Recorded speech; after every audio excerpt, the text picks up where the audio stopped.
I'm trying to get my hair to act right, kind of like sit up like this, but it ain't trying to do that. So y'all just gonna have to accept me as I am.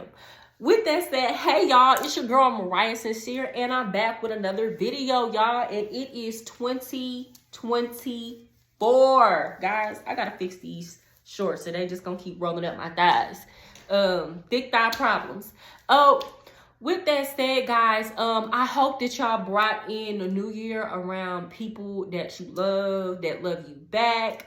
I hope that y'all set your goals. I hope that y'all are creating routines and that you have a plan for execution. This is Q1. Let's go ahead and start it strong. And I'm trying to start it strong. That's why I said I'm gonna put this video out. Guys, when I tell you I've tried to record this video over 10 times now. It's been constant interruptions, setbacks, technical difficulties. I'm on my phone right now recording this.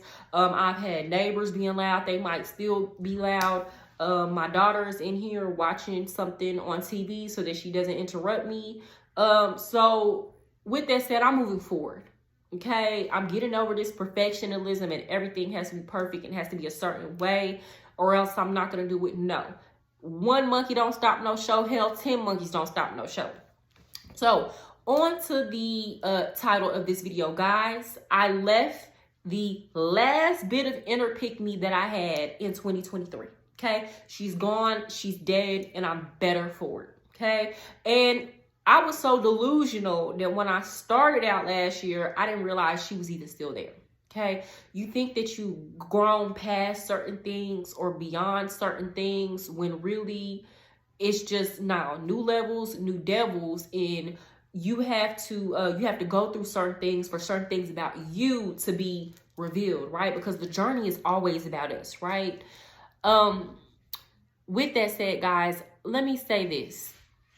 In my life, in my personal life, whether in life and love and business, and also dealing with my YouTube channel, I spend a lot of time riding the fence, okay, when it comes to certain things and dynamics between men and women, and acting like everything's equal across the board, pretending like there are no real differences, right? And I've allowed myself to give the benefit of the doubt to a lot of situations, guys. And a lot of it had to do with people pleasing. I'm just going to keep it real.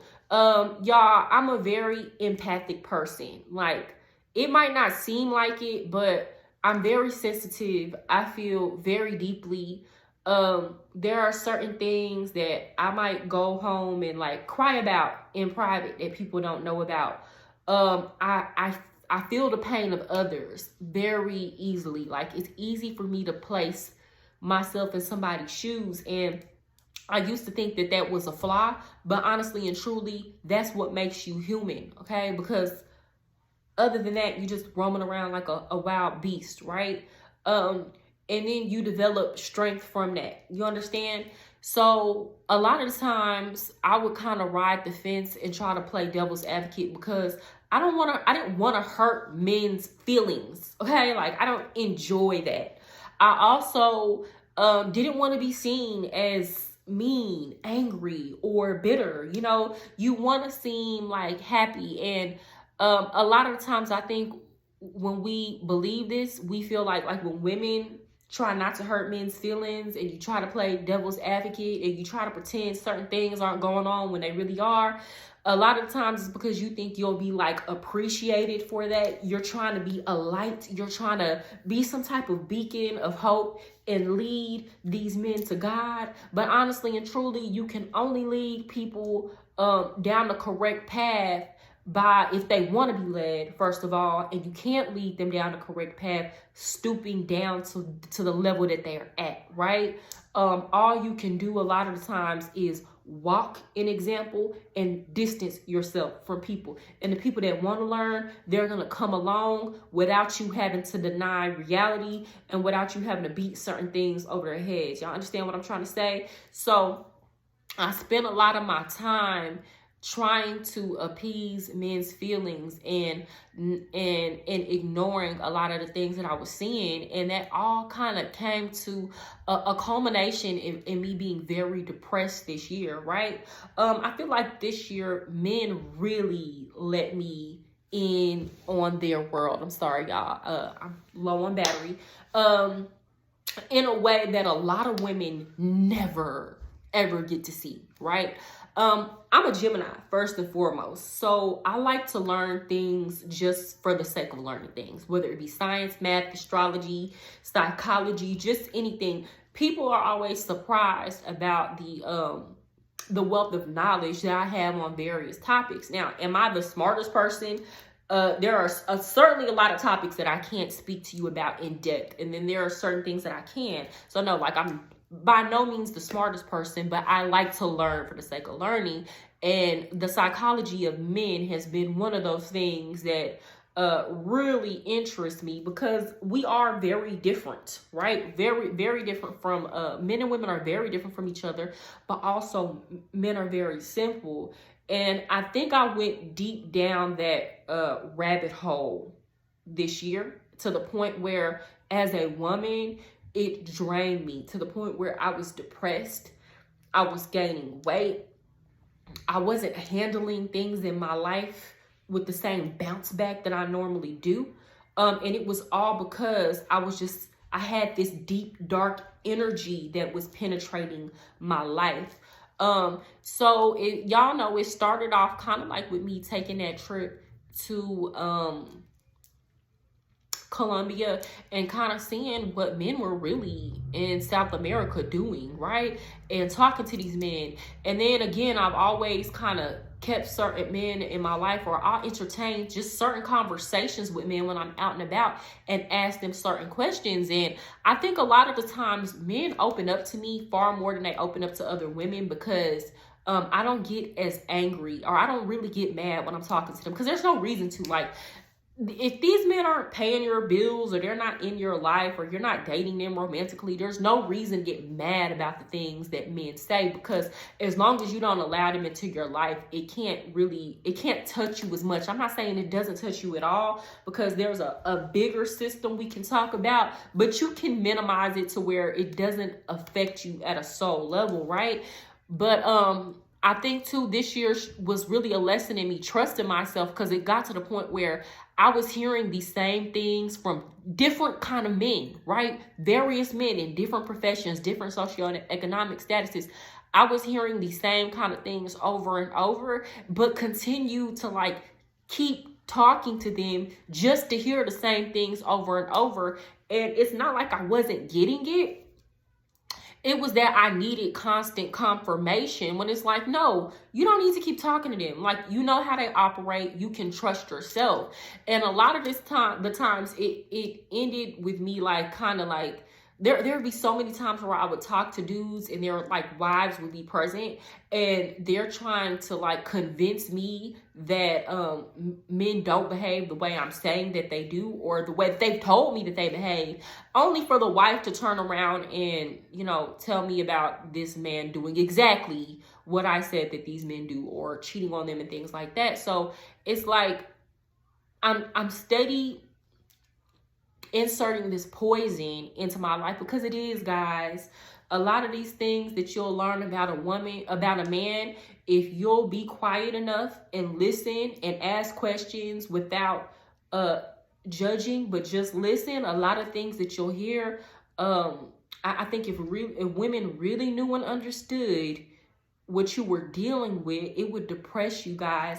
I don't know if y'all ever heard of Plato's allegory of the cave, but basically there's this, you know, it's a story about this man who is trapped with other people in a cave, and behind them there's kind of like a puppet show going on, but the way that the lighting is and the fire is, they only can see the shadows, right? And these people can only see straight forward. Like they can't see anything in their peripheral view or anything. So they believe these shadows is real life, right?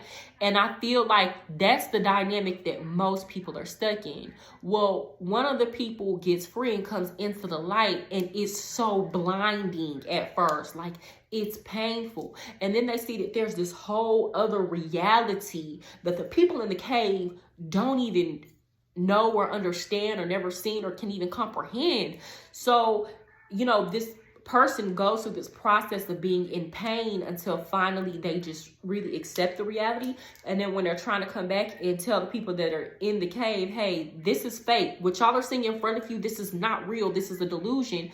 The people in the cave think that the man is crazy, and they don't want to accept it, right? And I felt like I was that man just kind of stepping into the light and dealing with the pain of all of my, like, without a shadow of a doubt, all of my delusions about men being erased. And men don't like to hear that because a lot of them want us to believe that they're good people. When I guess I'm not going to necessarily put a qualitative value on it, but I mean, if as a woman, you know that if the legal age of consent was lowered, that the vast majority of men would be out here marrying girls who are children, is that going to make you think of them in a positive light? Probably not. If you knew that the vast majority of men lie, cheat, and manipulate to women, is that going to make you think this is a good person worthy of me putting my trust in?